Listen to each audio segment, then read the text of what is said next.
apologies for absence. Clear, please. Commissioner Carl Foulkes, Chief Fire Officer Finn Monaghan, Assistant Chief Fire Officer Dean Loader, Area Manager Neil Davis, and Lisa Mullen. Thank you for that. Are there any other apologies to be recorded from the table? No. Agenda item number 2, and that is declarations of interest. Does anybody have a declaration of interest they would like to draw our attention to that isn't already recorded in the register of interests? I don't see anybody. Oh. So item number 3, chairperson's announcements. Colleagues, we will all be very aware of the tragic news emanating out of Oxfordshire this morning, and the loss of 2 firefighters and a civilian, and 2 further firefighters are in a critical condition in hospital receiving treatment. I'm sure we would all like to take just a moment to think about our colleagues at Oxfordshire who are dealing with this very difficult situation. So we'll just take a moment, please.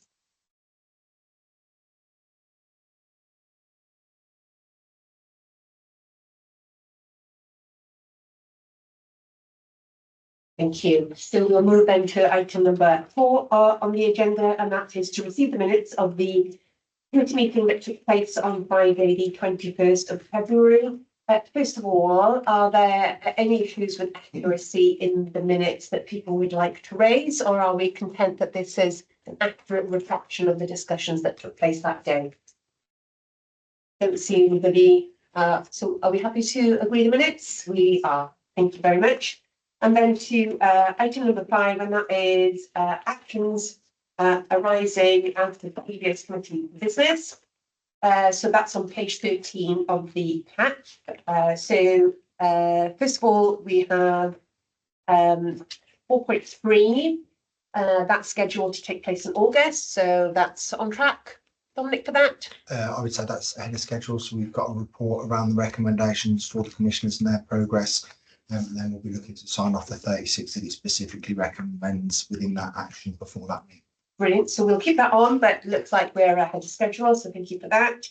5.1, that's a presentation by Neil Davis for the 30th of May. So that's, I think, in Commissioner's diaries. So we will leave it on the log until that takes place. 5.2, High Rise team to provide a briefing for commissioners. Briefings were given on the 4th and the 11th of April, so that can come off. Very grateful to the team for that.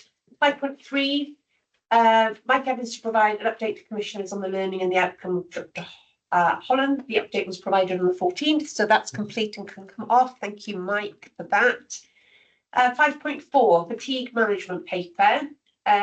So the actions here say that their internal discussions are ongoing and a paper will be presented to commissioners in due course. Matt, when do you think that paper will be ready? The paper is complete and it's with the Chief Fire Officer and just probably needs to be discussed with the union as well, which will be done on the 23rd, but the draft version is done and completed. Okay, so so that will be shared with commissioners when? I will chase the Chief Fire Officer following this. Okay. So that will, can we say by the end of the month? Yep. Yeah, so we'll put that for the end of the month. Thank you. 5.5, the work programme, that meeting has taken place, so that can come off, that action is closed. Prioritisation of work, that's on the agenda, so that can be closed. Duplication of report papers, again, we've had that discussion, we're clear about which papers are going where, so that license can also be closed. So that's great.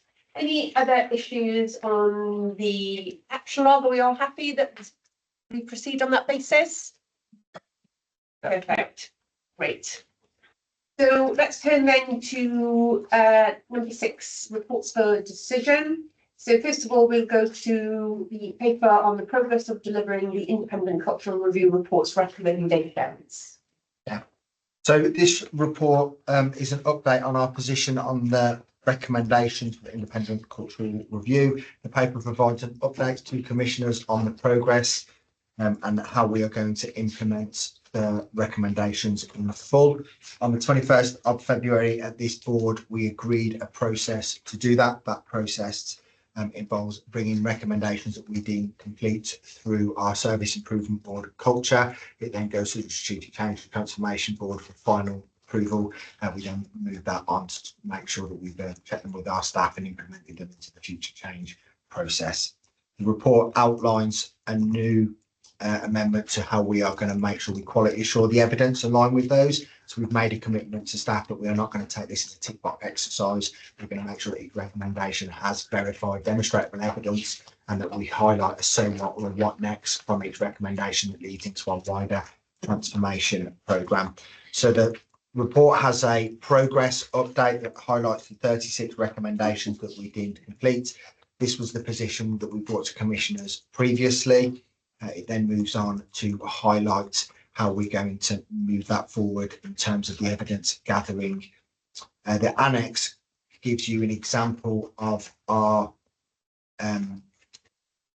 a snapshot of our current programme project management approach. So we've now moved these into a live system. So this is a snapshot of that live system, and it highlights where we are in terms of that. So the initial 36 on that are highlighted as green, awaiting QA, which means that we have all of the evidence for them. We've reviewed them, we're sure that they are complete, and we've done the due diligence on those. Those will then go to commissioners as highlighted in the initial part of the meeting for final quality assurance. We've subsequently identified a number of others that we do believe are complete. Those are the ones that are covered in the purple boxes, suggesting awaiting evidence. There's 26 of those.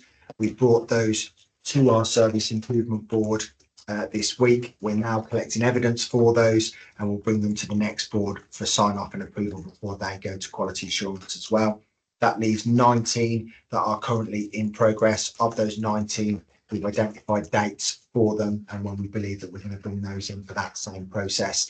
So it's important to note that there is a differentiation between saying we've completed them and then going through that evidence gathering approach. So the number that we are saying are fully deemed complete in that 36 is more for the process. One of those are on hold. The one that's on hold is around the ELT performance review, and we're waiting to do the initial ELT performance review. That next piece on. So that's an overview of the recommendations on those, which will continue to flex. So as we sign those off, they will change in live time within our performance management process. So the paper is demonstrating the process to the commissioners, how we're going to monitor the evidence and what the current position is in terms of the recommendations. We are asking that the commissioners note the progress reported on the implementation of the recommendations, and that commissioners agree and note the additional evidence gathering process that's required for sign off for those recommendations. Brilliant, thank you so much, Dominic, for that. Before I open it up to further discussion, sorry, I'm not quite sure whether I understood. So it's really great the dates included in the programme against those that are in progress. So clarify for me again, those dates signify when we expect the piece of work to be done, but not necessarily have gone through the process, the approval process. So they'll be, we deem them to, well, our target date for completion is the date that's in here. We will then bring them to the Service Improvement Board to discuss them and say, yeah, we think that's enough. We've met the threshold. We'll then collect the evidence for that, and it will go through our sign-off process for the commissioners when we'll deem them as fully complete and signed off. Sure. And then so the dates that are there, I'm assuming are Americanized. Yeah, the system has automated them like that. So we'll look in the system to see whether we can switch that around. Yeah, I just think for public consumption, it might be a little bit confusing. So I think that's just a presentational issue to correct, so that people are clear. So there's a. What system have you got in place that warns you if you are going to be off target. So obviously these targets, stuff happens. What is the warning system that you use to mitigate coming off target? Just interested, not that I need to see it written out here, but just if you can just talk me through, how would you become aware that something is not going to meet those dates? So when we come to our service improvement board, process now is that we will review these as part of that mandatory, and then we'll just highlight the dates that are within that next 6-week window. So those that we expect to be achieved within that window for the prior board. It's also highlighted within the project program management system. So we now cured that progress. We're looking at wider licenses around that. So we know within the system that it's going to be late, and then the program team will highlight that to the relevant. Brilliant. Does anybody else have any comments around the paper and the processes involved? No?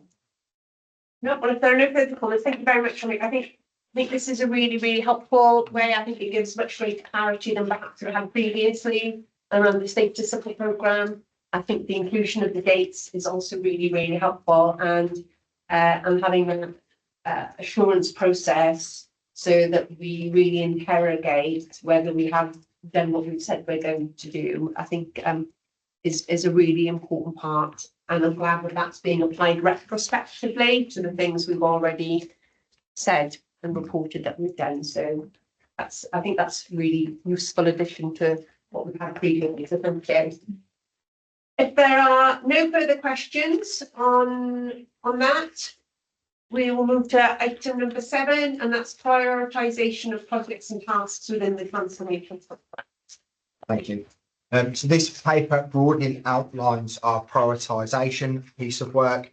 So we have, as you know, a rather large improvement programme in place. We've recently developed our new strategy that has 60 lines of improvement work within those. We realigned our strategic plan and our strategic themes.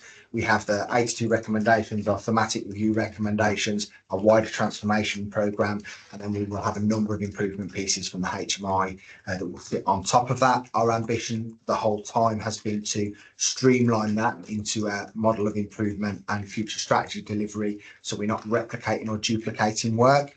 We've gone through a rather detailed piece of work as SLT. We had an away day. We sat down with all of those pieces of work, prioritised those pieces, and then put them into a model that gives us some clarity on those so that we can deliver them on schedule, but also prioritise those pieces most at risk. So the paper outlines the Chief's priorities for the service. So those that he first identified when he came into post, and those that we have been working towards.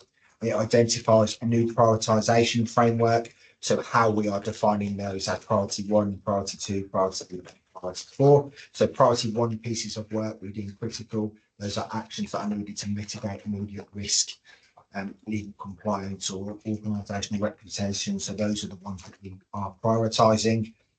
It then highlights some of those things that I've already talked about. So the wider transformation programme, the service strategy and our top level deliverables within that, and how that links to our strategic themes.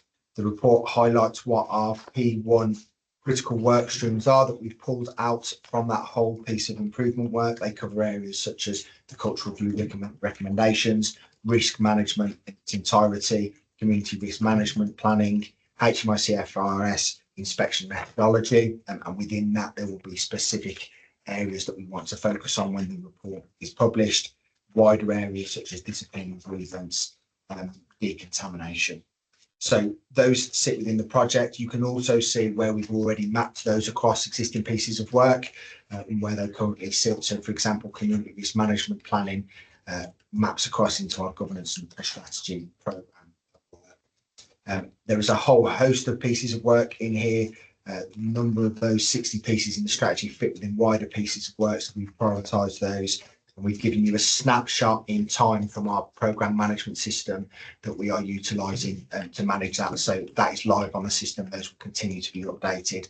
The overview that we've put in there was from when we submitted the report. From that you can see our priority 2, priority 3 taskings, when we've allocated them across the quarters, their current piece of progress when they were at the time, and then there's some timelines within that piece of work. It's important to note here that Some of these strands or a lot of these strands have sub-strands within them. So for example, transforming people services, there's a number of sub-items and projects and programs that work within that the system's able to break down in a little bit more detail, and our key deliverables will be pulled out of this. So the report gives you an illustration of our priority 1 and our priority 2, 3s and 4s, and how those will be managed for our future service improvement piece of work. So we are recommending that the commissioners note the prioritisation model outlined in the report.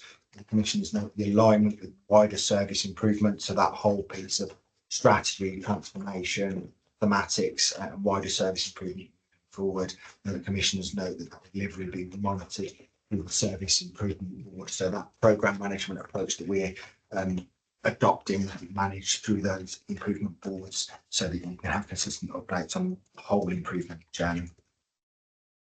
Thank you. I really appreciate it. I'm just wondering, although this has been a prioritisation exercise, it seems to me that most things have ended up in the here and now. And I'm just a bit worried that we are setting ourselves up for something that we cannot deliver. So it's been prioritised, but in doing that, we've still got lots of activity in the here and now. So I'm just wondering about whether this is a realistic plan of work, or we are asking too much of the organisation to move too quickly.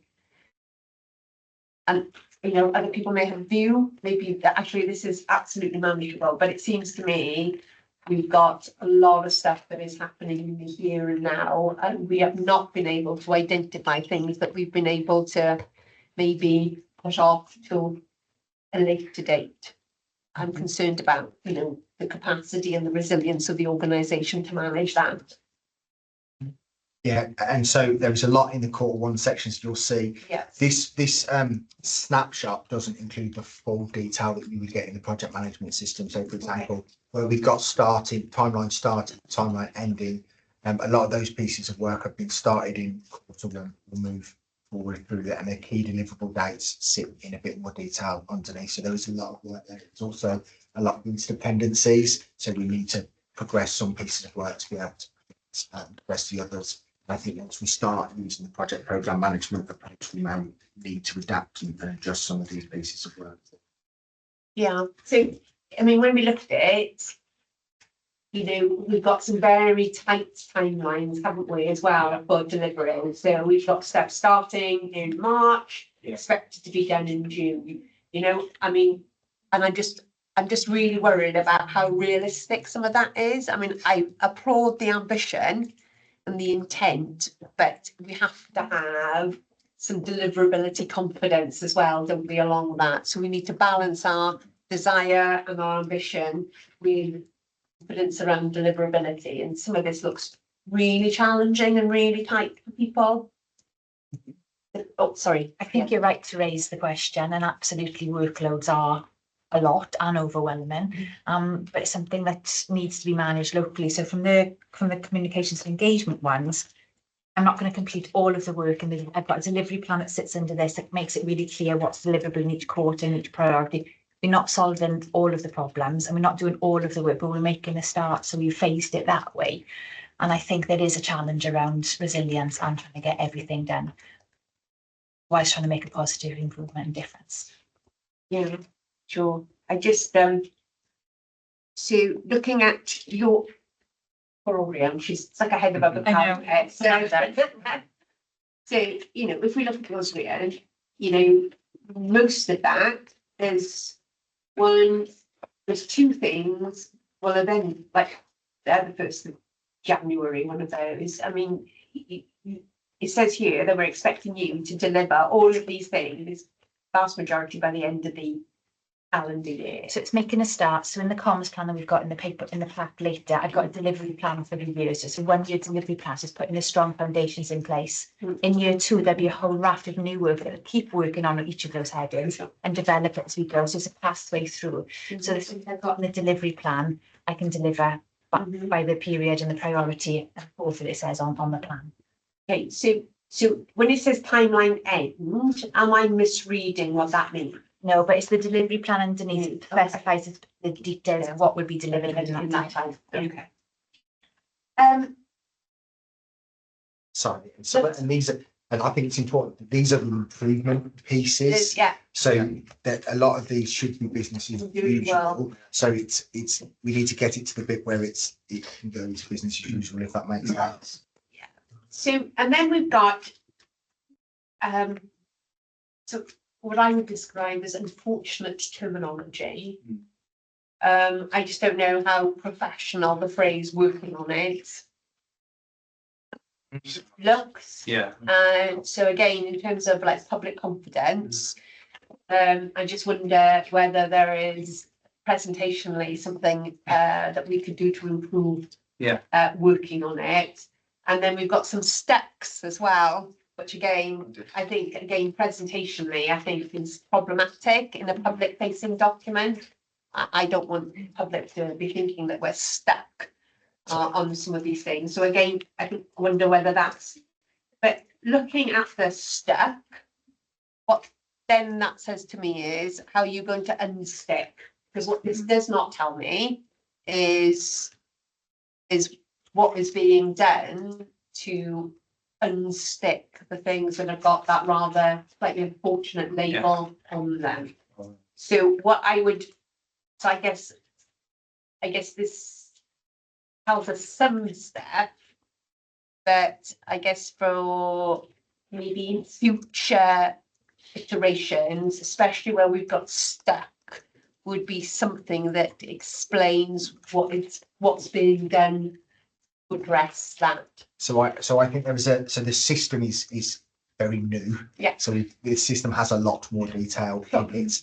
I think we'll look at that because what we've done there is essentially use the tick coloured boxes within the system to demonstrate it. And it's a snapshot in time. What I'd like to do is use the live system to update the commissioners, Yeah. so you can see the detail behind them in the future. Yeah, I think what would be important is like reporting by exception. So obviously there's huge amounts of stuff here, and if things are going to time and are not at risk, we probably don't have the time to write reports about that or to even for us to consume that. I guess what we're looking for is a reporting by exception where things have been identified in the system as either behind schedule or need unsticking.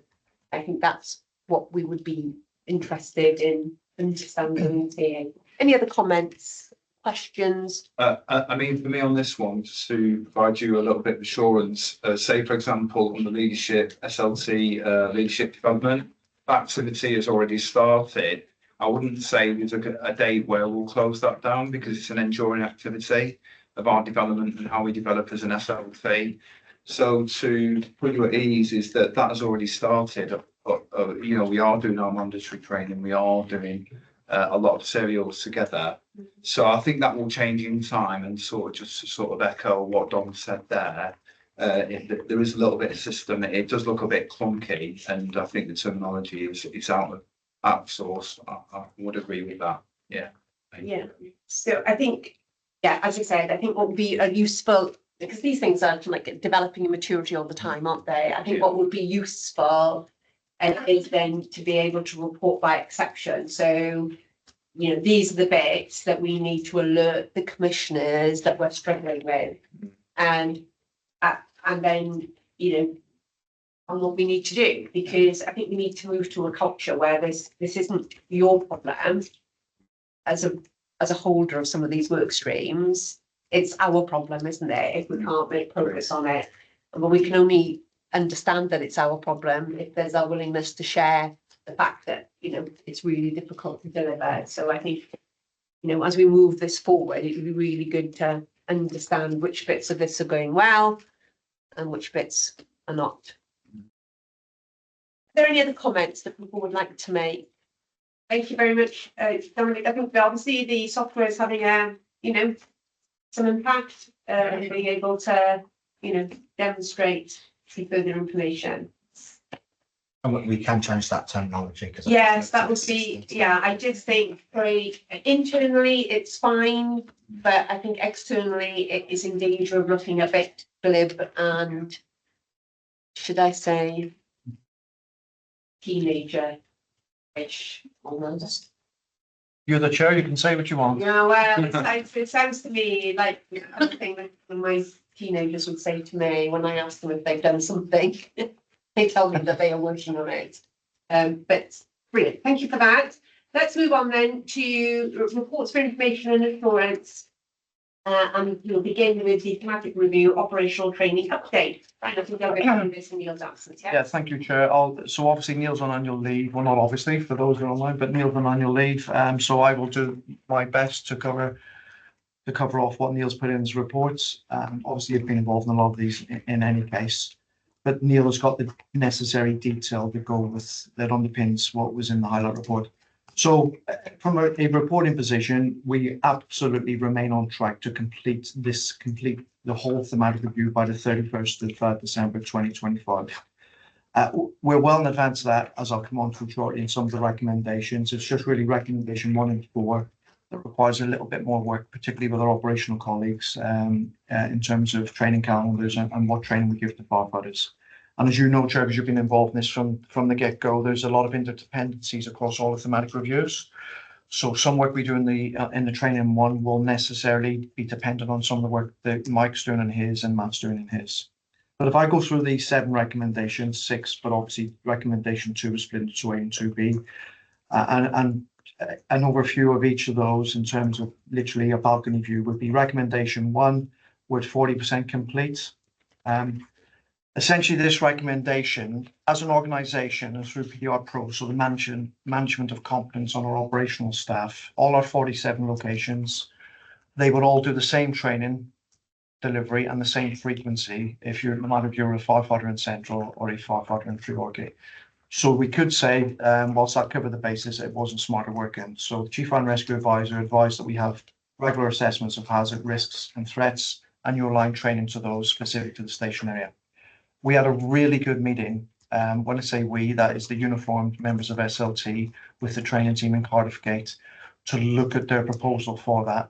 So the team down there in QuickTime have developed essentially 3 training calendars: a urban calendar, which would be bespoke to Newport, Cardiff, Bridgend, etc. Semi-rural, your sort of filling stations, and rural. And then the hazards, risk and threats in those areas, the calendars and the frequency of training will reflect that. So the reason why we're at 40% complete on that is we want to trial that. We want to get it right. So we had a presentation and some of the colleagues were in the room on that.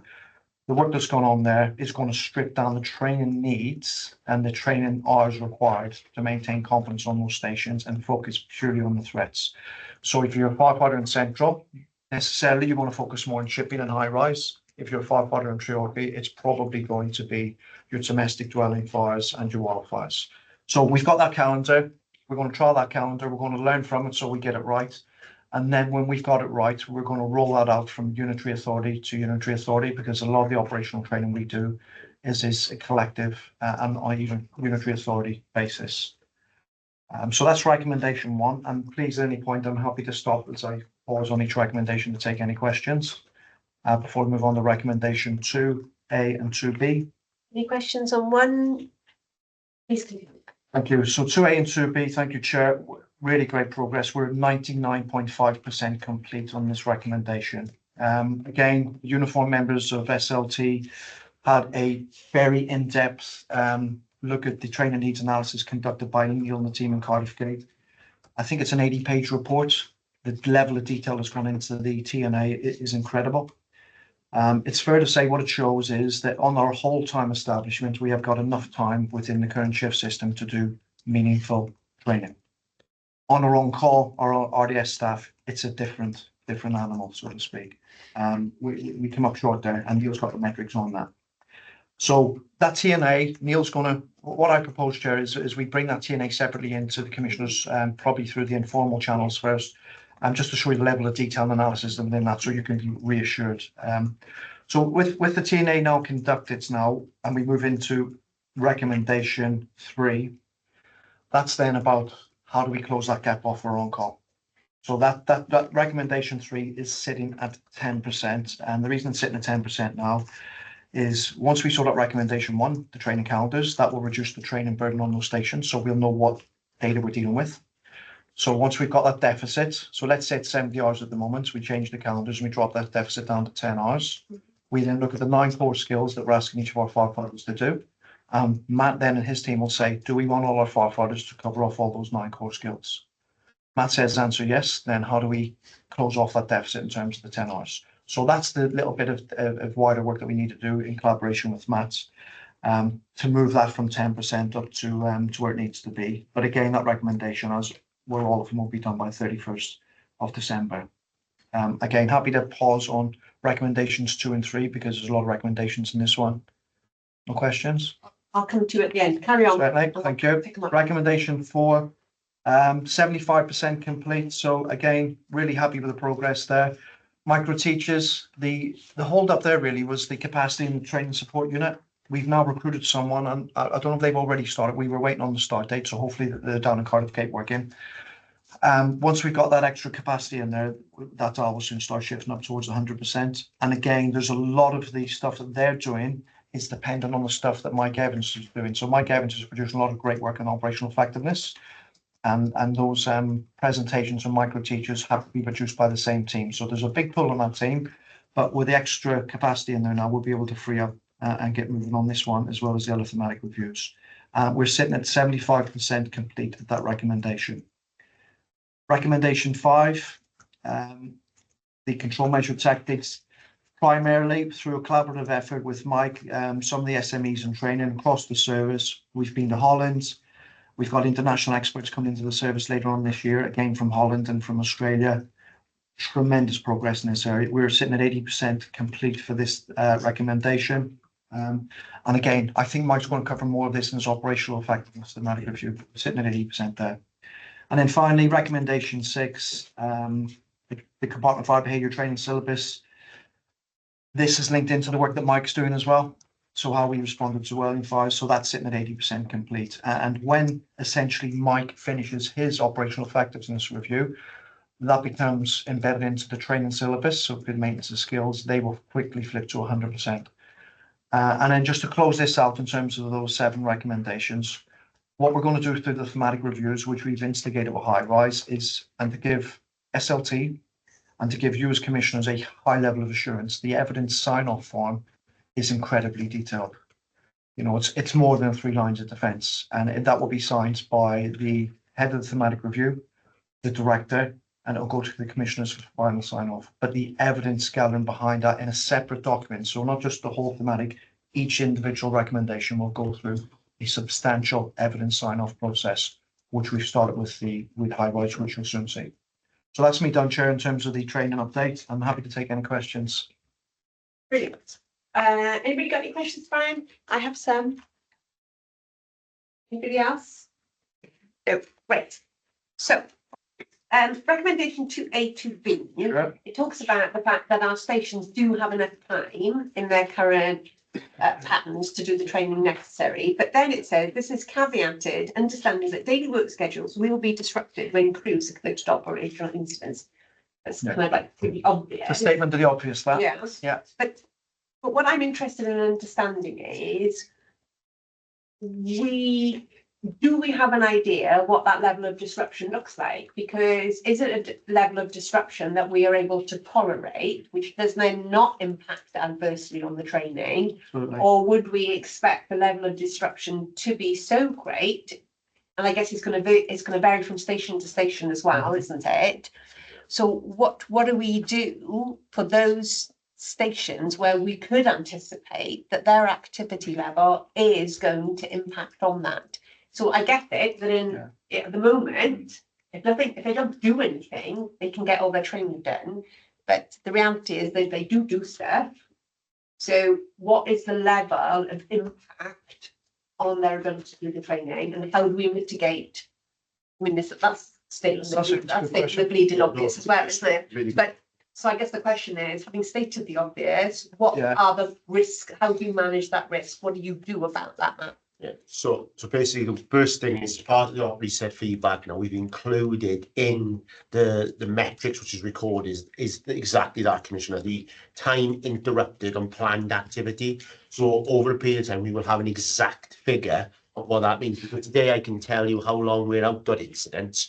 What I can't link that to is what was the planned activity. So we will be able to give you that activity in a 3, 6, 12-month period then with that impact. However, we have planned that in within the time available for training within the 4 days. So they're taught, so the 4 working days where they could catch up with that, but also then that's based upon a monthly basis as well. So that ability to flex, but also in amongst there as well, to offer you some other reassurance, there is protected periods of time within there where that appliance is unavailable. Okay. So that appliance is unavailable, so that training would not get interrupted. So that risk critical training wouldn't come as part of that. But what has highlighted in the report that Neil has done, the capacity is there based on the time that we have ring fenced within the Operation Reset programme. So basically what you're saying to me is that we will have a mechanism in place that allows us to know Yes, yeah. whether training is being disrupted to such an extent that is, we have got a process in place for managing that risk, Yeah, knowing it, and then being able to risk it. excellent. And that the metrics that Matt's built and the good work he's made with sort of compartmentalizing the data, it's been, and building the blocks has been really good. Some of the other mitigation we do 6-pump exercises, so 6 pumps come off the run, they don't get disturbed. We've got a quarterly exercise program, they don't get disturbed. That's where we bring a lot of stations together, and we don't want them being disturbed, of course, unless it's life critical. And then we go, and of course, one of the biggest successes that we've had in terms of the disruption of training is a 40% reduction on unwanted fire signals. So that's already having an impact positively on the disruption of training, i.e. less disruption to training. Perfect. Move on then to the issue of retained. Sure. So obviously that is potentially a significant risk to the operation of this organisation. Definitely.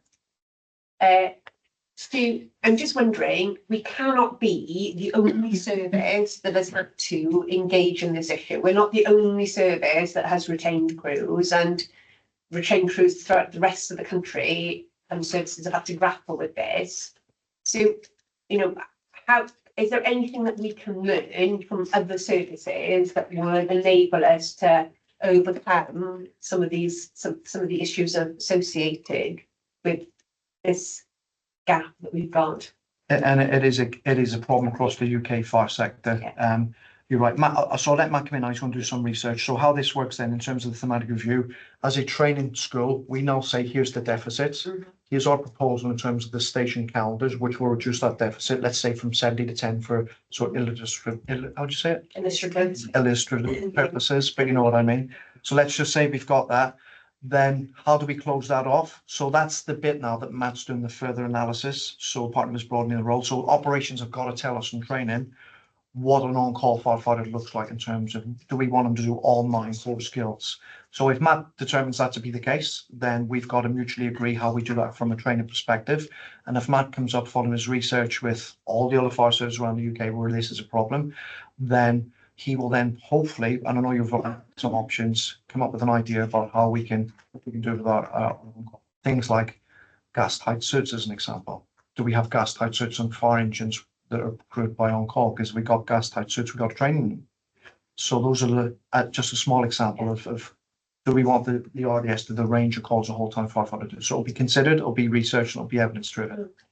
I think. But is there anything you want to add on that, I Matt? know you've covered it, you've covered the ACFO, and I think it's tied up as well as exactly that. Is what do we want from an on-call firefighter? What's the risk within that community? And let's train them that, because that will also help us retain our on-call firefighters, because many of the reasons of them leaving is a lot of the pressure that's placed upon them around the training requirements, but also as well the work that Mike is doing now with the forward look in relation to what we're asking the risk reduction side. So almost reducing that burden as well. So focusing on those core skills, as the ACFO have said, and that would be our key focus as part of that. But the work that you'll have the greater detail on with this certainly alleviates the pressure on our own colleagues. Brilliant. I'm conscious that Lisa is not here, so I think it was a bit remiss to talk about the money without. Oh, go for it. The chief finance. You want to sign off on something Yeah, for us? Thanks, Kurt. So all I will say is I am assuming that those discussions around capital investment are ongoing. So we had SLT lists this week. They're playing into one at the moment. We had SLT this week, and SLT have agreed to a 270k investment into, and Mike's going to cover this off in his operational effectiveness thematic review, but this was agreed at SLT this week. So 270k investment, which is something to sing about in terms of making our firefighters operationally safer and operationally more effective. Brilliant. And then my final question, sorry, I guess for all of this, isn't it? Yes. Is kind of like, so what? So we'll have done all of this work, we will be able to, after the extensive sign-off document has gone through, the question is, so what?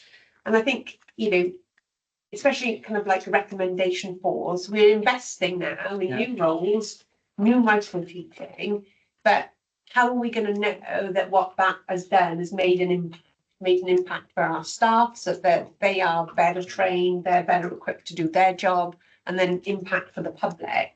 So how do we know that this investment is actually enabling us to be a better service? So I think that's manifesting itself already. But the metrics, we'll capture quantifiable metrics as well as we go forward. Matt's going to cover that off, particularly in this broadening the role and the allocation of blocks to the days and how that'll be KPI and data driven. So some of the early evidence that's coming out of this is that, and again, it's this synergy across the thematic reviews. The work that Mike's already done in achieving one of his recommendations within the ops effectiveness in terms of our operational effectiveness at dwelling fires and how we fight dwelling fires. We're already seeing now through standard fireground interventions and messages where firefighters are declaring they're doing an external attack, they're confining the fire to the room of origin. So how many fires we confine to the room of origin will be one part of that evidence jigsaw. The training packages then that we produce, which are based on hazards, risk and threats for local areas. So it will be a TNA specific to a station as opposed to 47 stations, will be evidence driven. We've got a new ops assurance process about to, and this is the stuff we're talking about here, by the way. Some of it seems minor changes, but there's literally generational change here as well. The ops assurance piece that's going to come in, how we're doing that, that's a generational change of how we learn from operational incidents and we close off the learning quick. Because we could have an incident happen 4 months ago and we do something about it 4 months later, we will be able to take action in the same week. And again, Mike's going to talk about this later. So there'll be some quantifiable data that we can, we can come back to you quite confidently, go, here's the data. And then there's the stuff that comes through in the which the Chief Fire and Rescue Advisor used this data as well, the standard, stop messages from incident grounds. And then what we propose is we'll do as well, training usually do this, is that when we do training, we always feedback, what was the feedback like? So all the training we've done this, we get feedback from our staff to say, what's the satisfaction rate? How can we do better? Brilliant, that's great, thank you so much. I'm conscious that if I do this to everybody's paper, they won't get out of here at 4 o'clock, so we drew the short still Brian. Should we move on then? Number 9, thematic review, Grenville update. Okay, there's so many recommendations. I'll give a broad overview of what we got going on. Since we created the dedicated high-rise team since March 1st, significant strides been taken. I'll go over those briefly. Phase 1 training, that was completed in March. Now moving into phase 3 from April to July, focusing on the procedures, building instruction, evacuation strategies. And that encompasses both the whole time and the on-call. Simultaneously, we have additional CPD training, continuing professional development training for all incident commanders and role staff. And that is looking at external fires, such as what occurred on Grenfell. Mass evacuation procedures. We now have a strategy and procedure to deal with mass evacuation, with training being implemented for all operational and control staff. So as well as what we're looking at is a communication app, which is a technological solution that enables communication from control to the fire ground. We can't quite get that yet. We're looking for a solution. There are solutions out there. There's further work ongoing, particularly with London Fire Brigade and the use of their app. They're giving us permission to use it, but it's just looking at the feasibility between our systems and their systems. So a lot of work going on there. In the interim, we have a solution. It is a fireground-based solution using your traditional books and information sharing on fireground. It's not ideal, but it is effective. It works. Some people have been trained against it. So we're quite happy with that approach at the moment. Significant progress has been made on the high-rise SOP.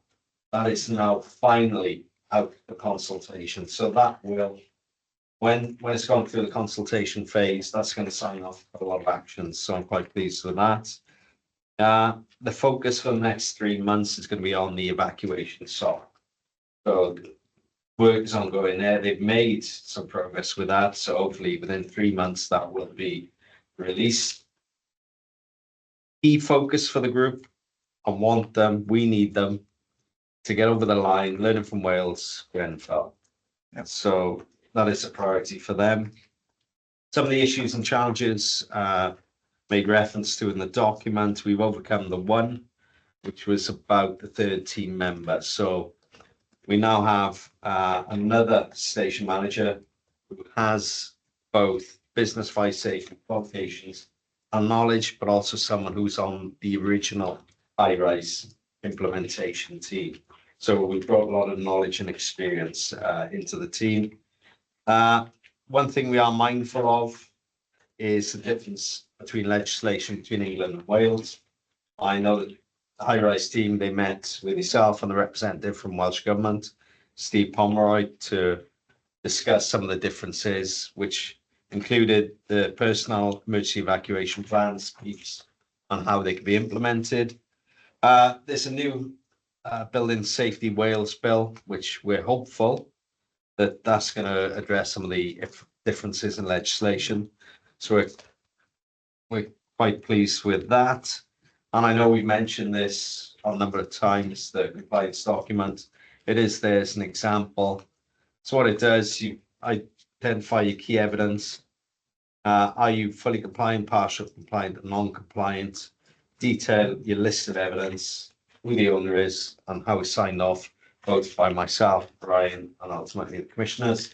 So progress since the 1st of March, we're just signing these off. We've signed 9 recommendations off, currently working on 10. They're coming so quick and fast. But what we will do is set up a further meeting with the commissioners so we can present all the evidence. We'll share it first and we'll go through it and we'll get a final sign off should you need to ask any questions, and we can ensure that there is compliance. Brilliant. Yeah, and finally, just to say we are on track to complete all recommendations by September 2026 and available. That's still well ahead However, learning from Grenfell will be done soon. end of summer. Yes, yeah. Thank you. Mike, questions to Mike? I've got one which isn't really, I guess, related. It's to Grenfell, but talks to the point you raised, Mike, about difference in legislation. Yeah. So, and I just wonder whether this is a potential flaw in the system that as commissioners, we may want to raise with the Welsh Government. And forgive me if I haven't got the terminology right. So my understanding is, so for instance, yesterday I went to see a building in Cardiff, and we had our personnel out there doing the review of the building. But that building is owned by a group that operates buildings across the United Kingdom, and their fire authority advisors were based in the North of England.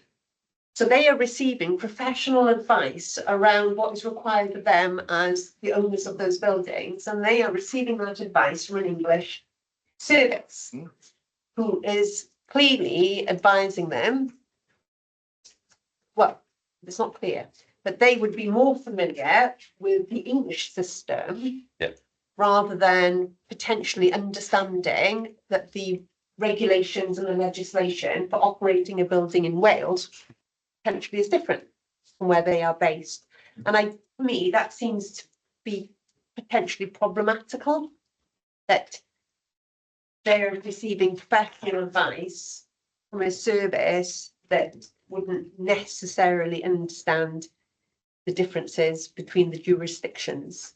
Mm. Is that a risk that the commissioners would need to bring to the attention of Welsh government?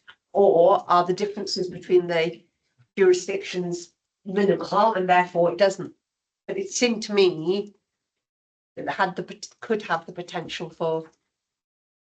Well, there's something could fall through the cracks in that case, couldn't it? That, you know. Yeah, for me, I think we discussed some of the differences with Yeah. Steve Pomeroy. Welsh Government's already aware of what the differences are. We've discussed them with them, so they are aware. I think our business fire safety team, they're aware of what those differences are. They're used to working with these individuals. So the risks, I think, are mitigated in terms of the relationship between our business fire safety auditors Mhm. and the building owners. So for me, it's quite minimal. Minimal, okay. I would concur with that, because I imagine if there was risk, and it is a good question to ask, because something could fall through there, and if you hadn't thought of it. When we're out auditing those buildings, it would flag up then and say, We raise it. it would start to come through as a trend here now. We've got these buildings operating to a different standard. Because we've got a higher standard in Wales, it is higher standard. But we work very closely with the All Wales, Welsh Government-led All Wales Yeah, that's the, building regulation. So that's not something that I need to receive. No. Okay, He said confidently. Yeah, brilliant, thank you for that. It just seemed to me, as quite a strange it is. part of the system, but, no, thank you. Any other questions to Mari? Just a note of thanks to Mike. We've got a really lovely double page spread in this edition of Shout on the high rise team outlining the work they're doing. I'm sure that they were very shy. We didn't want to be pictured whatsoever, knowing the high rise team. I bet they really wanted to hide their light under a bushel, knowing that team. How many times was a certain name mentioned? I think he wrote it, to be fair. We just, so it's all good work. It's really. No, it is good work, and there's demonstrable progress, isn't there, against meeting meeting that challenge. Thanks, Mike. We'll move to 10 then. Operational effectiveness review. Copy, Mike. The other Mike. Just here to discuss the highlight report that I've submitted, and also just to cover off some updates from the highlight report from when it was submitted to where we are today, just for your awareness. So the report covers the key objective need to reach recommendations set out by Dan Stevens, and the recommendations we're well aware falls into two main categories: our operational response and our assurance process. Really good work is undertaken recommendation 2. We have now had the guidance, the ambiguous guidance that we set by Dan Stevens in his report that is published, that is on our service internet. We've done awareness training for this guidance, and that's covered every operational crew, all our service TAC managers and our control staff. We've shared this guidance and awareness training with the other services in Wales, and also shared it with our NCC partners. Recommendation 2 is in the process that Mike has set up within his team, just for clarification of the evidence, and by the next review, hopefully will be signed off. Recommendation 3, where we're looking at the training for the operational assurance. What I talked about the awareness, that's covered up the training side of things there. There was an issue which was raised with TSU. Hopefully that shouldn't be an issue. The individuals standing with TSU on a 12-month contract have already got meetings booked in to discuss the 6 training packages that we were talking about that expand on the guidance document. So as soon as they're completed, that'll look like recommendation 3 will be in the sign-off process. So we're probably about 90% there with recommendation 3. What I wanted to raise, because the report covers about slow progress being made in recommendations 4 and 5, since the shift in progress, it's shifted from the operational response to the operational assurance, we've now taken a report to SLT that's approved the centralisation of 2 departments into one operational assurance team, which was a direct recommendation number 5 in the report. There is an implementation plan that goes along with this. We're starting in the initial phases, and there's also a draft policy. So we're starting to make really good progress on recommendation 4 and recommendation 5. Another thing that area that I wanted to highlight that was raised by Neil, was raised in Neil's report, was that last week at SLT we also got in the funding to purchase operational equipment. So this will enhance the teaching that we've already, the awareness teaching, so that there's 22 mil hose reel being rolled out across all appliances, and the introduction of smooth bore branches to assist in the techniques that we're teaching around external fire attack. The guidance and everything that we're putting in place here is starting to filter out into training as well, as in it's starting to become business as usual. The training documents that are being produced, the micro teachers are taking the information directly into the guidance documents around the models and stuff that we were using. That's filtering across to incident command training. I saw yesterday the TAC manager BA training update refresh course was incorporated all this, so we're starting to get some synergy across the different departments, so we're in business as usual. Where you talked about how do we monitor progress, that's where the ops assurance, we're at the moment where they were service, the review of the operational assurance will have greater degree of operational learning, and what we've done with the operational effectiveness around looking at building firefighter tactics, we're going to use that as a model that we roll out as part of our ops assurance process. So have a look at the incident information that was presented with us, the tactics that we've been used on the incident ground, the effect that our crews had, the operational learning, and make sure that we've got key factors for feeding them back in. And again, we'll roll it out with different incident types. So that's the progress that we're making. So I just wanted to take that opportunity to give you something that wasn't in the report. The reports that were presented to SLT, again, if the commissioners want a direct update outside of this meeting, so I can fill in or put more meat on the bones around what we've achieved, we'll do that. Brilliant. Thanks, Mike. Any questions to Mike? No. So, like, I think, made really a lot of progress over a short period of time, haven't we, on this work? So I'm very grateful to you and your colleagues that have worked on it, because it has moved really quickly. And it sounds as if there's a plan now for catching up the bit that was, a little bit behind. So that's good news.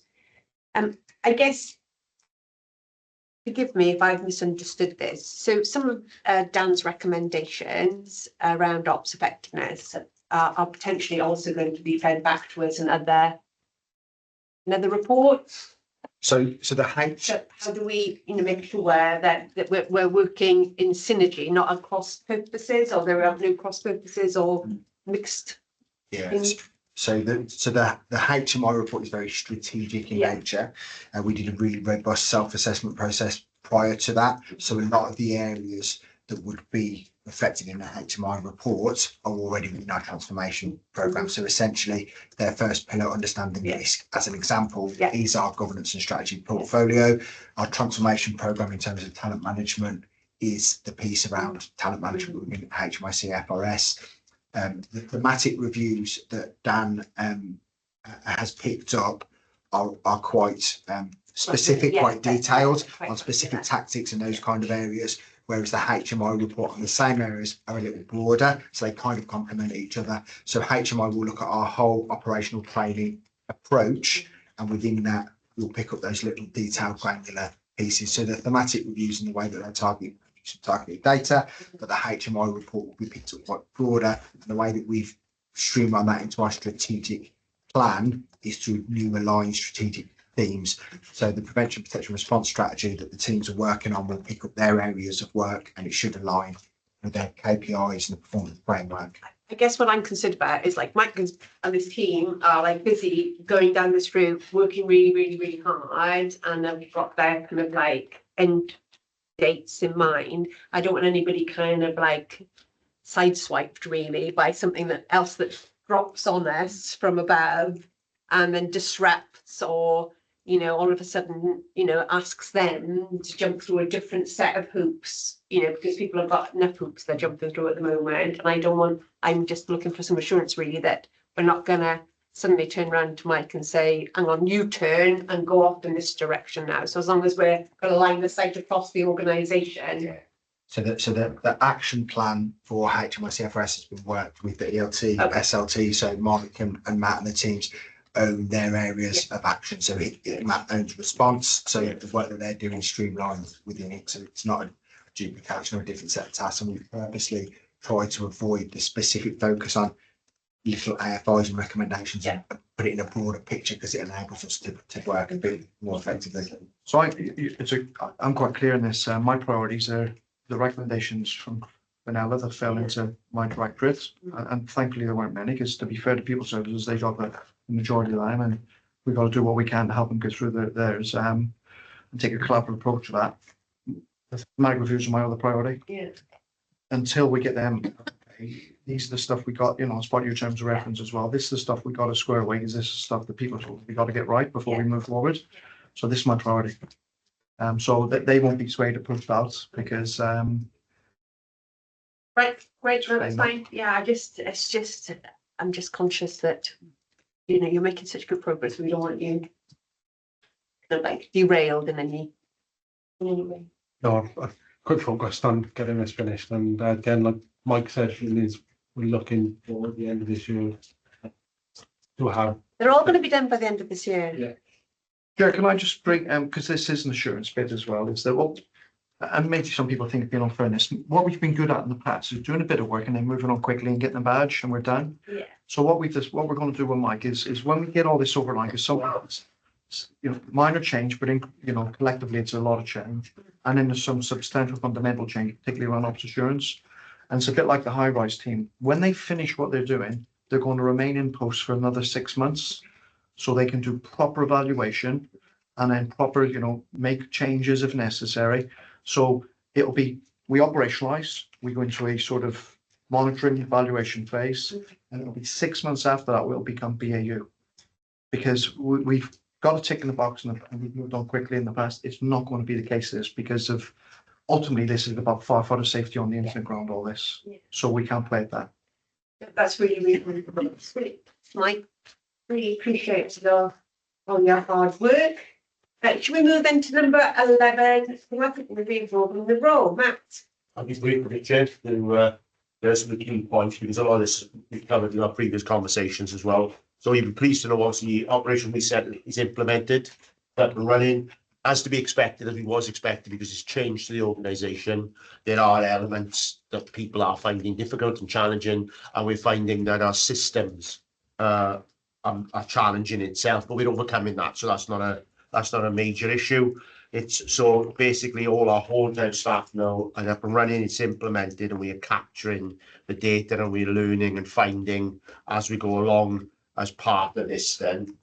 And again, then this is leading us to the conversations, and thanks to support for a lot of this from Wayne's team as well, around the stats, around how we start to collate them, and basically what is the stats that we want and what's going to drive the organisation at all different levels. So what's important to the station commander, what's required from the commissioners, the chief fire officer, etc. So we'll be breaking them down. That will sit within the BMIS system. So that's just way. So it's up and running. We're making those little tweaks as we go along as part of the learning, and that's going to lead us then into the second phase of Op Reset, which will be around shaping the roles. of individuals. So when we look at this, the role of the station commander, the role of the watch manager, and the role of the crew manager, and one of those roles, and the big key focus on this commissioner will be around the empowerment of people and how we start developing leaders in the future that are robust and resilient. We will work closely with training and the Leadership Academy in relation to that as well. So I am pleased to note that we are pretty much on track. We are 95% complete on a lot of our actions. As you're aware, Commissioner, Action 2, we haven't addressed that. But obviously incorporated into this, there's the work that we're doing now on fatigue. While that doesn't make up the recommendations outlined by the Commissioner, the Chief Fire Rescue Service Advisor, we will incorporate in this because of obviously it ties in closely with recommending to for that report, and governance will sit outside of Op Reset for yourselves then, but I will feedback for that. So that was a bit of a whistle stop tour where we are. If there's any questions, I'm more than happy to pick them up. Any questions for Matt? Thank you. So Matt, is it the intention? I mean, they're all slightly different. So you kind of like the assurance piece sits differently, doesn't it, for each of the thematics? But is it your intention to run the recommendations and the work through a similar assurance piece? Absolutely, Commissioner. Yeah. So what we need is once we got longer time scales with our recommendations. So, but what we want to do is have that, get it business as normal. It's embedded. It becomes normal practice. We drop the term Operation Reset, and it becomes the normal structure of the working day. And it's at that point then we would be signing off these to say we've achieved this. And certainly then at the point where we're able to display data that's meaningful as well, would allow us to certainly sign off, for example, recommendation 4 as part of that then. So we are probably in reality 6 months off having all that together, but we'd certainly be able to by the end of the year as part of it. But again, it will depend where the organisation wants to go with recommendation 2, where that sits. Okay. So you said that in rolling out Reset that you experienced some elements that are more difficult than others, naturally. So could you give me a flavour of what people have found difficult? What are the issues that people have found challenging? Certainly. So one of the big points that people have found challenging is obviously a structured day. But then we take that on the other hand, then where there seems to be certain watches have found that really beneficial. Certain leaders found that really beneficial.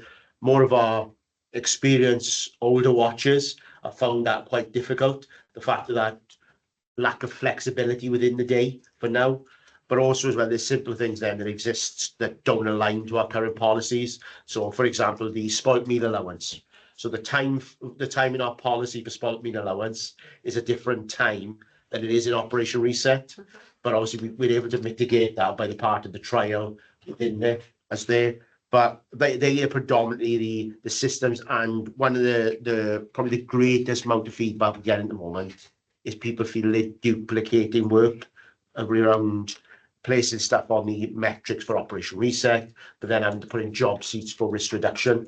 But I mean, we're having that conversation around when we switch off this because it's still being captured here. So there's no there, but we knew we were going to have this, and we tried to migrate this over. But the key point with it all is the system. I would say right now we're using would be what I would say a temporary system to allow us to capture the data. But going forward, I expect this as we start to look at new systems, we would wipe that out and we'd have a one system for the service that start all our systems talk to each other and capture that data. A utopia. So, but we're not dealing with any major issues. We're dealing with the hiccups and obvious bits, but it's great because of how it's being delivered to crews is around. This is a living, breathing process. It's live. We want your feedback because we want to know how to make it better. But what's great is now when I was chatting to one of the team this morning, the feedback we're getting now is this is the problem, but this is what you could do that would solve that problem. So one of the things people have asked for now is a printed version of the blocks of time that they can put up on the wall. So it's just simple things like that, not just around the calendars as part of it then, because our current Microsoft system is quite locked down for stations. So it's very different to what Mike and I could do with it, to what the stations can do with it. So, but we are overcoming that and the team are working really hard, but it's lots of feedback as part of that. So in terms of feedback, I mean, if we look to the cultural piece, you know, in the past, perhaps we've been accused of not listening to staff or staff raising issues and then they disappear into a hole and there's no feedback to them. Sometimes you can do something about it and sometimes you can't do something about it. It is what it is, but at least people then deserve to know that there is a rationale as why you're not acting.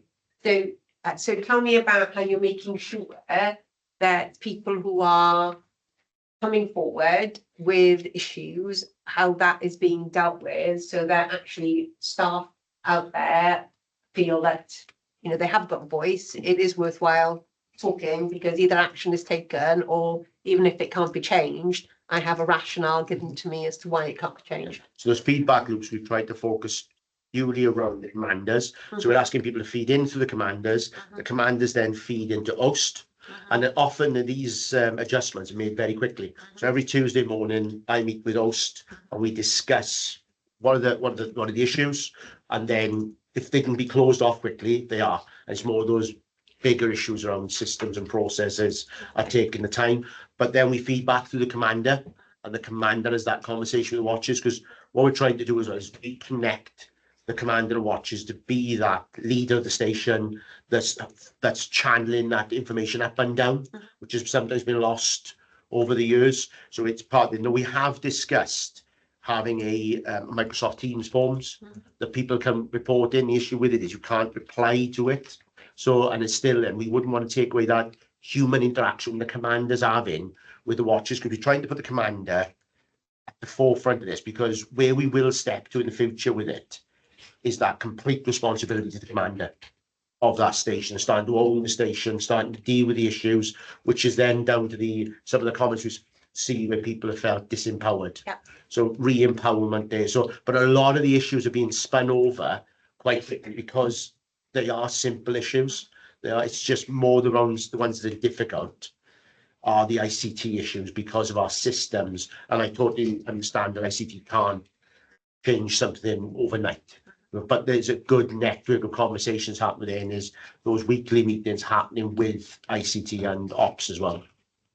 So to put you on the spot then, so in the past as well, people have claimed that this is a learning organisation, but when asked to give an example of how they have learned, I come across people who have struggled to show me that this is a learning organisation. The pressure of an example. Give me an example of something the staff have told us about your system that you've changed. Immediately. So yeah, so simple. The simple one was the spoiled meal allowance. So spoiled meal allowance time frame. Yeah, so that's the simple one. We moved from there, but also as well at the point the blocks of time were locked into 2 areas. We've unlocked that now, so giving that complete autonomy for them to move the blocks of time around as part, because what they were saying was that was too difficult in which to plan their day, and because some of them were trying to actually stick rigidly to the day as well, which was causing chaos as part of that then. But also as well that was having that back, but the key one was around the system as well. So unlocking the system to say, so and what we're doing is the feedback form. That there was quite a few things on there that as you open one box, you went to another box. We've got rid of that now because again, people are saying it's too timely. But I think the big one will come over now is once me and Mike can be confident that we can shut off the job sheet, we'll shut off the job sheet. And that again is going to alleviate a lot of duplication that they talk about as part of it within there then. But we're not seeing any, as I said, we're not seeing any, oh my God, I didn't see that issue coming. And some of the issues are great because despite meal allowance, no one seen that coming. But again, it's feedback for the watchers, and we're having these discussions as well on PO visits as well. So it's great as part of that then. Tick past, we put on the spot to find an example. Brilliant. Thank you so much, Matt. Appreciate it. Shall we move then on to paper 12, highlight report from the transformation programme. Thank you. So I'll keep this high level because I'm really looking forward to the next paper as we come on. This is a highlight report from the transformation programme. Again, it's important to note that we are picking up the pace of change and improvement in the service. We're also improving the agility of our communication. So this highlight report focuses on the improvements that we reported to our improvement board on the 3rd of April. We have had a subsequent improvement board 2 days ago. We now send internal comms immediately to staff following that board. So those will go out shortly, and they also go on our external site for that. And those are following cultural review recommendations 1 through 3. So I'll go through the top level highlight pieces in the report, and then I'll open it up to the room if there's any other pieces that they'd like to highlight at this point. We have recently had further middle engagement leader sessions on key areas, including our just culture, our values and behaviour piece. And there's also links to that wider development of our vision, mission, strategy and our station plans. So how we're now linking that through to our station activity. We've recently improved some of our communication, including revamping our Shout magazine that is now available in digital online. We launched our Leadership Academy, and we announced our new strategic lead for leadership, George Gilbert. We've made significant progress in the development of our agile working policy, and we're moving through integrating that into the service. We launched our strategic improvement plan that realigns our strategic themes, which will help streamline kind of that improvement that we've talked about already. We've launched our taking care of behaviours training, SLT, for the most part have received that training, and we have further strategic management training off the back of that piece of work. So those are our high level improvement plan pieces highlighted within the report, that, as I say, we're going to continue to update on those internally and externally every 6 weeks following our board. Dominic? Okay, thank you. Any questions or comments, observations on Dominic's paper, please?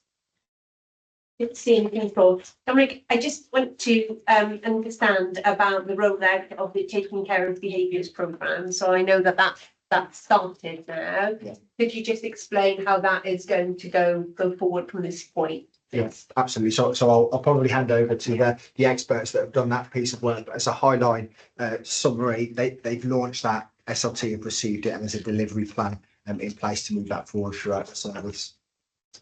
So we've been working on it for the last few months based on intelligence coming back from disciplinaries and grievance. So it's very bespoke to the organisation. We did explore off-the-shelf packages, but we felt that the organisation needed to be receptive of real life examples that were relatable rather than taken off the shelf. We've now finalised the vision, mission and values, so that's been embedded into the programme. We've undertaken 5 pilot projects, and we've taken feedback from those pilot projects, and that's been fed in. So as Dominic mentioned, SLT have all received their training. That's now started commencing down to group manager level. And then the intent then is to adopt the trainer methodology to mass train as much as we can based on staff being released to undertake the training. So it's roughly a 3-hour session.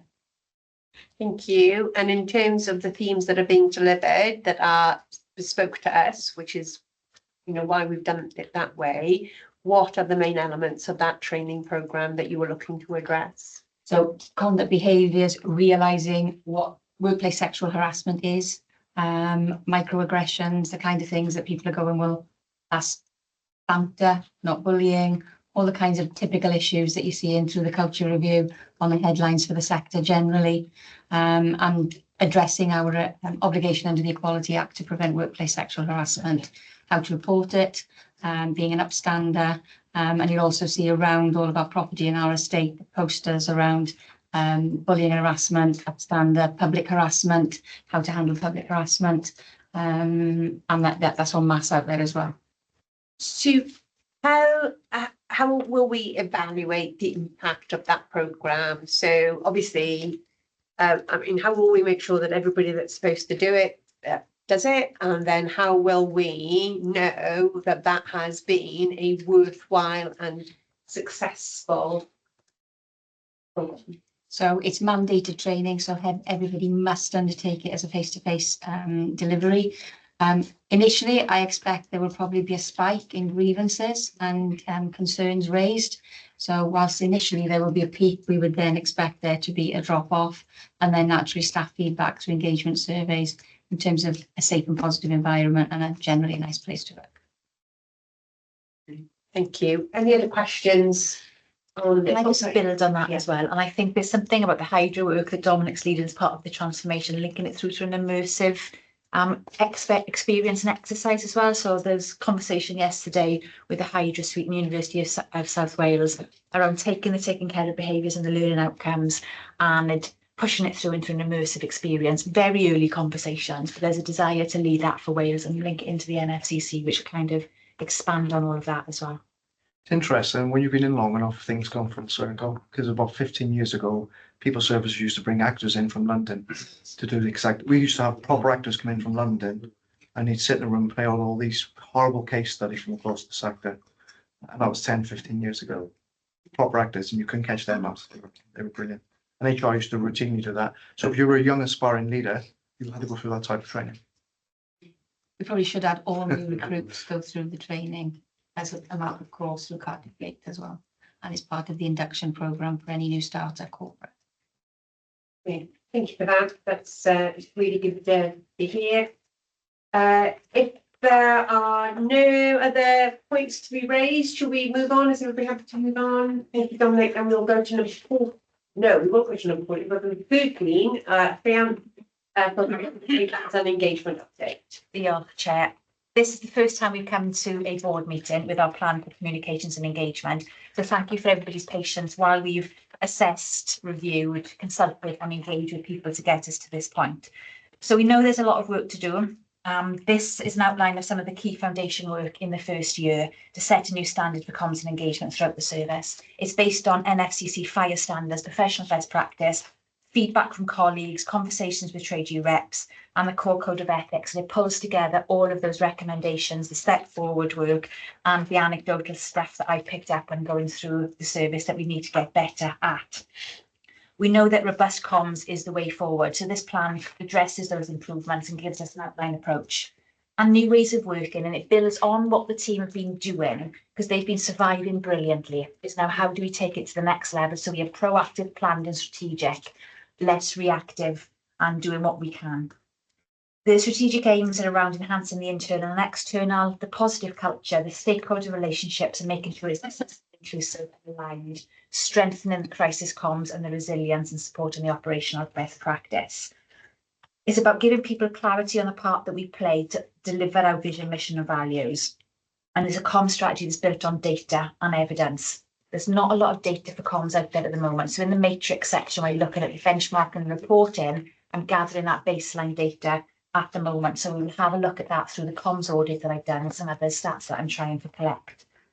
Then it's looking at the cascade system for the transmitting of information, working with IT across some of the digital channels and looking to enhance that public safety and well-being. But this isn't just for the comms team. Everybody's got a part to play in this. So it's being clear to what that role is for our leaders, the part that they play in that communications, the role of the comms team to develop, to support, to implement and to evaluate. And then everybody's got a role around looking for communications and reading it and looking for the part that they play and the key action that we're looking to get them to do. So it's about a shared understanding on where we're going and them knowing that the part that we play.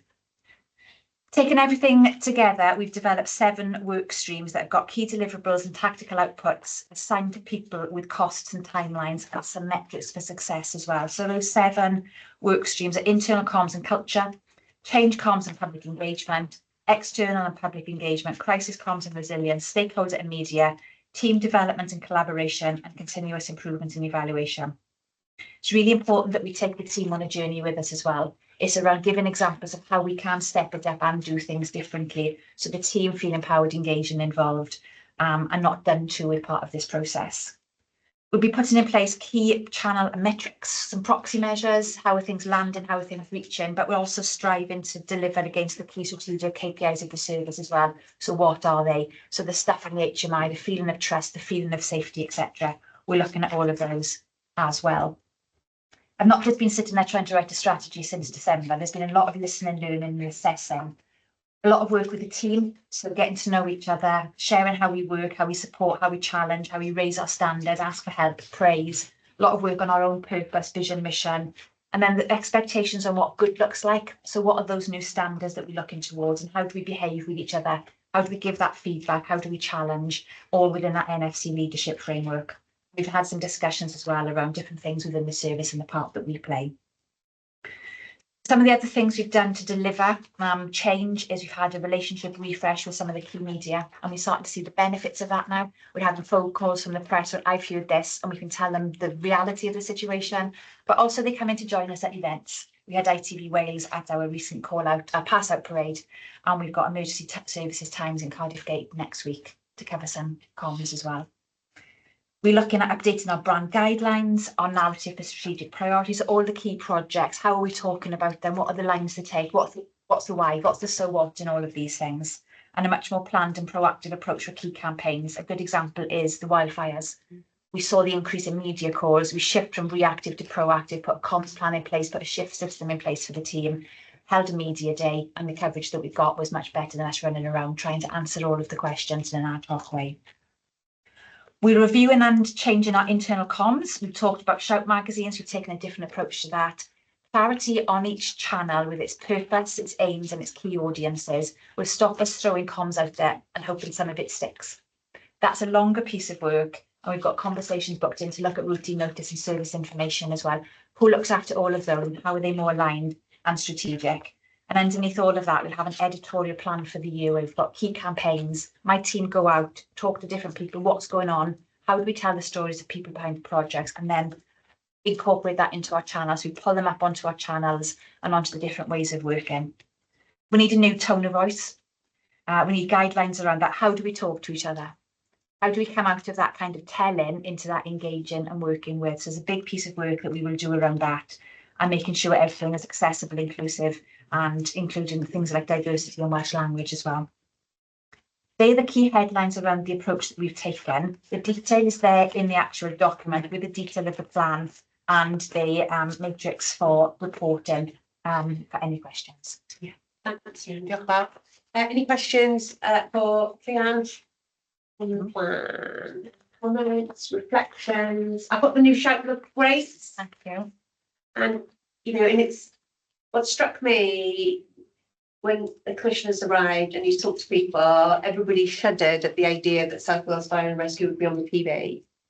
And I think the recent coverage around wildfires and the work that's been going on in, you know, prevention, school stuff, I think, you know, it just, I think it's been so positive for staff to see the media reporting positive news about the service rather than people having to hold their breath that there was a TV camera. I know I caused panic one morning because I was doing an interview outside, nothing to do with the fire service, something else, and everybody was like, there's a camera outside. What have they come? But it's really good that, you know, people are feeling much more positive about their engagement with the media. But internal comms, you know, it's such a challenge, isn't it? Given that we've got such a dispersed workforce, and as we've heard, you know, significant numbers of our workforce are retained firefighters that are sometimes, you know, the vast majority of the time they're not with us. So I'm just wondering about it's in the plan, you know, about really testing with our staff about whether they're feeling the difference, because that's crucial, isn't it? And the internal comms is actually, does it feel different to the staff out there about how they're hearing about stuff? But I can see that that is. And we do a comms audit. So I go out and about and speak to watchers. Yeah. So I did collect that benchmark data start of the year. That'll be a continuous journey where we keep testing and checking, and we do some pulse surveys as well. And one of the documents I'm working on is a channel and content strategy. That's not just the comms channels, that's working with Matt on the cascade as well. So how does the cascade fit in? How does middle leaders fit into it? How does that cascade through station commanders, heads of service through to the teams? How does all of that work? Because it's not just the comms team's responsibility to share key messages. No, it's everybody's job. Brilliant. But the plan is really clear, you know, deliverables, timescales, costs, you know, how we're going to measure. So I think that's really robust. Thank you. Really good. Thank you so much. If any further comments, no, we'll go on to number 14. Yes, thank you, Chair. That one's for me, and this one is, I think it's the first in an upcoming series of videos. I'll just provide information to commissioners about some of the key departments in South Wales Fire Rescue Service. And I think as you've seen in this meeting, there's so many individual priorities and 60 key lines of work. And I think for reassurance, I think it's almost putting some faces to who will be doing individual bits of those works. It looks a lot, obviously, at a strategic level, but some of the teams will have 2 or 3 key lines of priority. So I think it just gives that reassurance that this is some, a couple of these actions are somebody's key area of focus. So as you mentioned, this is the planning, performance, risk and statistics team, which is a bit of a mouthful. I appreciate it's 2 teams who did amalgamate a few years ago. Obviously, they've not been renamed because they do have 2 distinct areas of focus, but also overarching it sits in the same type of ballpark. So the report talks about what their general day-to-day is. So obviously it's looking at the general business planning, performance management function of the organisation in terms of data. I think we've had conversations about strategic planning framework down the line, but on a tactical and operational day-to-day level, there are numerous dashboards that assist the work of a lot of our internal departments. I think it's just a case of bringing that up now to that level for yourselves as commissioners to give that service level reassurance, but the team can do it at a tactical level. It's just working out what suite needs to be escalated. The team produces the organisational annual statutory strategic and improvement plans, which we bring to Board of Commissioners twice a year.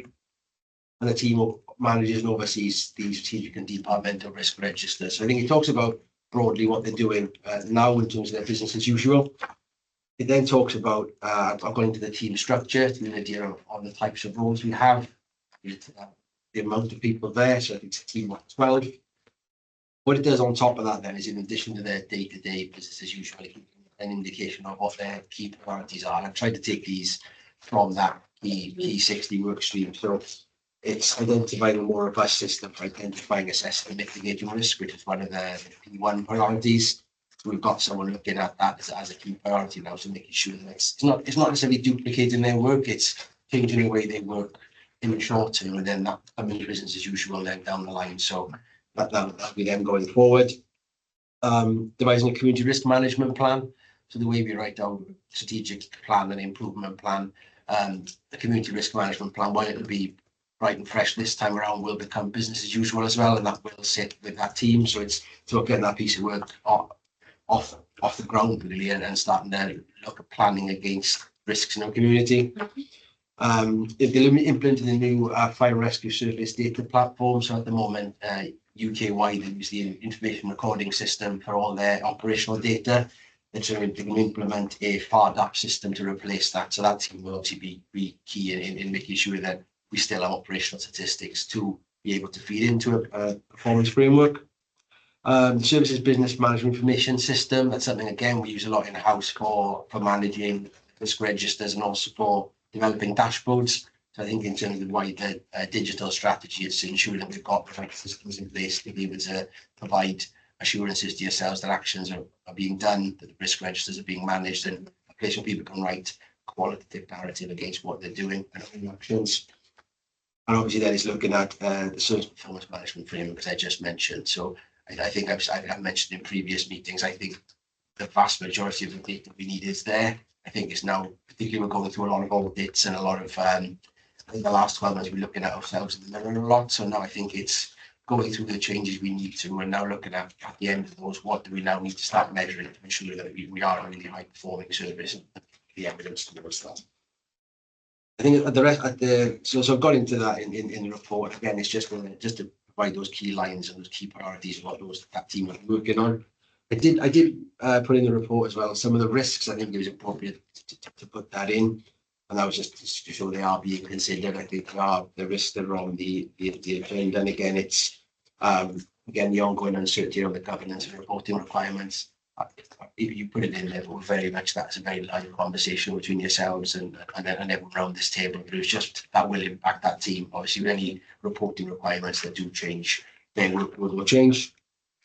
Digital systems and ICT support. I think the vast majority of change, I think we've noticed in a lot of these transformation programs. I think that digital strategy that underpins that will allow a lot of us to work to light really, and to be able to put the right information in people's hands. So I think it was just making reference to the fact that it can't be done in isolation and need to actually get a good ICT support. And I mentioned staffing in there as well. I think these types of roles, particularly in terms of data analysts and performance managers, they can be quite challenging to find people. I know they're very competitive markets. So it was just referencing that, and to let you know that they are the type of things that we do we're aware of, really. So it's not a case of we know those risks are there, but we are managing them.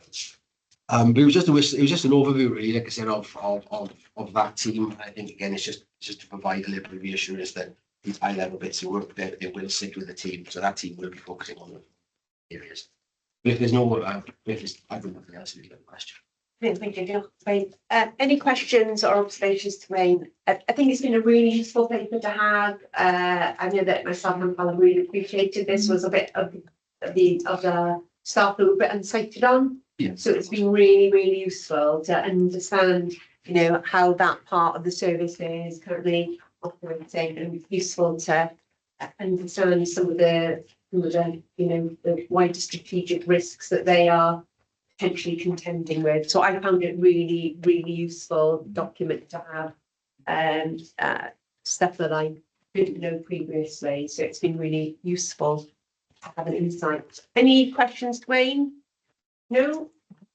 Well, thank you, Wayne, and thank you very much for taking the time and trouble to identify the gap really in our knowledge. It's made been helpful. So we go then to number 15, the forward work programme. Are you taking us through this, or are we just taking it as read?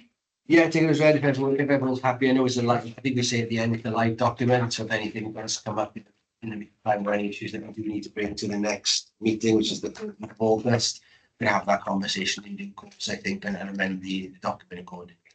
Okay. So any comments on the forward work programme?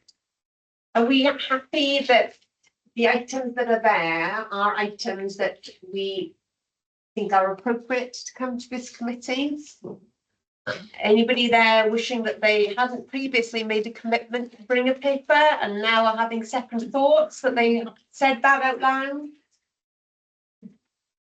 No? I think this forward work programme of all the forward is the one that's most on rail, because it's been designed obviously to address some of the key issues of the cultural and thematic review. So hopefully this is There's no surprises. These should be the more structured meetings, because again of the reference.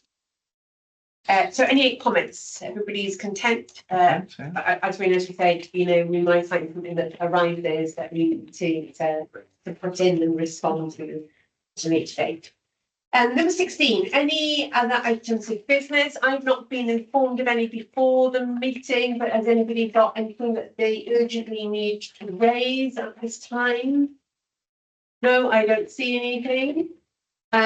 Do we think that there is any items from this meeting that need to be escalated to the Board of Commissioners? So only anything that has been discussed here that we think, hang on a minute, this is a really, you know, something that is a potential risk to the overall organisation, or we're really worried.